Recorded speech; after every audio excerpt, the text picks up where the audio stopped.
Underrated by definition means not valued high enough. If you've been bass fishing for a while, you know that fads come and go. But fishing can be expensive and money can be tight. Those lures that were all the rage at one time can be even better now. This is often a secret weapon. There's a reason savvy anglers stockpile classics from years back. Pressured bass may not see them very often, and that is important. These 5 still get the job done. Now, number 1 for me has to be a spoon. And of course, there are flutter spoons and heavier jigging spoons, and I think both are not used as much as they should be, but I'm going to focus on the flutter spoon for this video. This is such a terrific lure. It comes in a huge range of sizes and is dynamite when bass are on a strong baitfish bite. The fluttering or dying action of the lure is perfect. It can be used in so many situations, but my favorite place to fish a flutter spoon is around docks, specifically docks over deeper water. Why?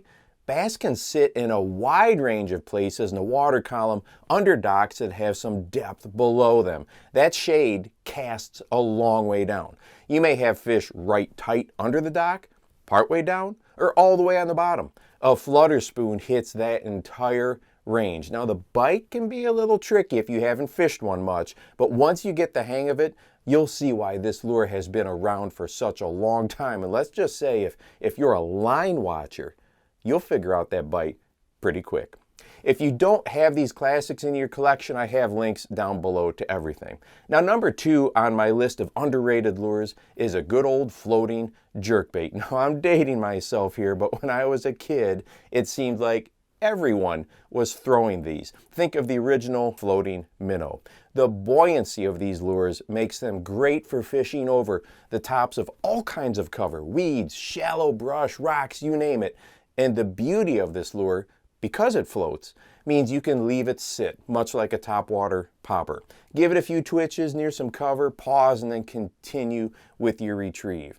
Now, this next classic is very nostalgic for me. Number 3 is a soft plastic lizard. Like the previous lures, there was a time when plastic lizards could be found on the deck of about every boat. For many of you, they were tied onto a Carolina rig. And for good reason. They caught a ton of fish. There have been a bazillion soft plastic body styles put out on the market in the last 20 years. And the traditional lizard has been a casualty of all these options. For me, the pumpkin version with the chartreuse tail was the go-to choice. Go ahead and drop your favorite below. Now, there are some diehards who still throw number 4 quite a bit, but a good old spinnerbait has taken a back seat for many anglers. I bet you have a pile of them in your collection. But other options like a square bill or a swim jig have crept into being used in those same areas as spinnerbait has excelled. Now, I've tried personally to get back to fishing it more and have had some great success doing so. Why? Just like with the other lures, not many anglers around me throw them like they used to. Something different can be something really good.